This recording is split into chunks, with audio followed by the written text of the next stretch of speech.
One thing that this reminds me of actually is like Camille W. And like some players get hit by Camille W all the time, right? They think Camille W is just undodgeable. How do I dodge Camille W? And I think this is a very good example because this spell has a weakness. And at first when I saw it, like playing as Camille, I was like, holy shit, this spell has no counterplay. 100% it's just gonna land. There's no way to dodge it.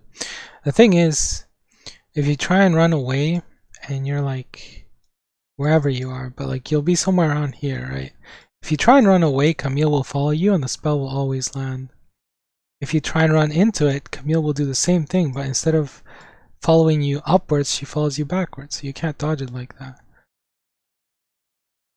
Which means the correct way is to dodge it sideways, but more specifically, you want to dodge perpendicular to this diagonal line right here, because that's the shortest distance to not get hit by the spell.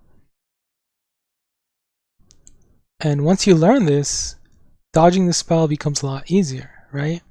But the thing is, until you learn this, you will just think Camille W is broken. A similar thing I'll say for Fizz. Fizz's shark gets bigger the longer the range that you throw it at. So there's actually quite a lot of champs that if they're able to dodge one of Fizz's abilities or make him use it early on, they're able to fight the rest of Fizz's kit if they get hit by Small Shark. In fact, some champs can even tank the whole combo as long as they take Small Shark. Which means when you play versus Fizz, your objective should be for his ult to not be the medium one, not to be the long range one, but instead you should like try and get hit by Small Shark. Which mainly only applies to like melee matchups, because ranged matchups would lose anyways at like melee range, most of them. But for melee champs when you're playing against Fizz, getting hit by Small Shark is like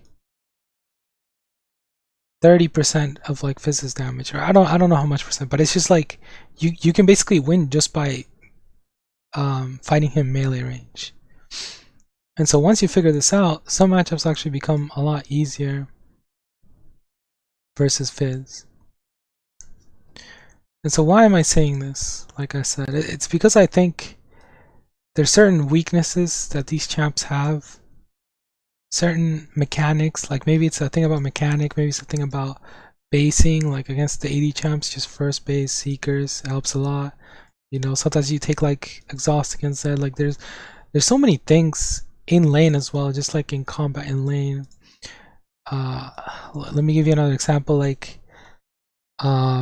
melee champs generally have to go in twice, right? They go in once and then they like do like half the health of the ranged champ, and then the ranged champ has to use their escape ability, and then that gets them low so that the second time they go in they'll be low enough to actually die.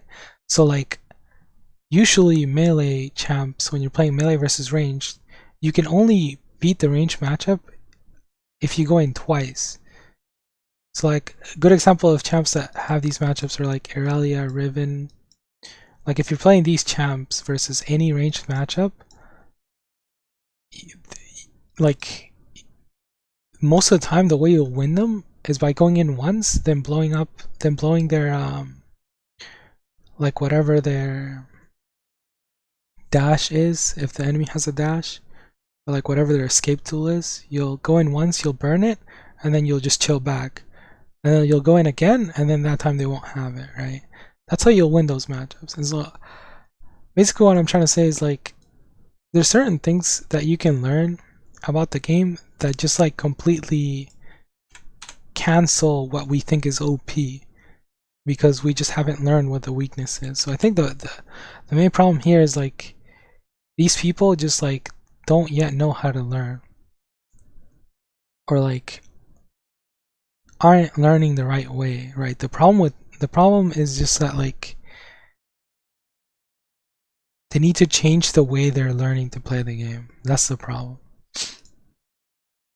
But these champs aren't OP. It's just that, like I said, like they don't know how to play versus them. They still haven't learned how to punish their weaknesses.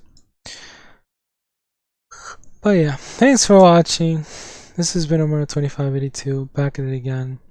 I know this was kind of long. Hopefully it's a little condensed, or maybe if you guys like these tips, maybe these tips will help. But like, and I can go deeper into this, but like, and into other examples. But yeah, the main point I just want to get across is like the game should be balanced around giving everything fair weaknesses that the enemy can punish, even if it means most of the player base gets shit on by blitz mid. That's the main point, right? Even if most of the player base hasn't yet learned how to play against something. But yeah, thanks for watching. Please rate, comment, subscribe. This has been around 2582. And yeah, I'll see you guys in the next one. Let me know in the comments below what you want to see, what you thought about the video. I'm not trying to flame anyone, by the way, too, because I understand like most of the people watching this video won't be at this rank. But like, yeah, I just thought I'd get my thoughts out there. But yeah, thanks for watching. Peace.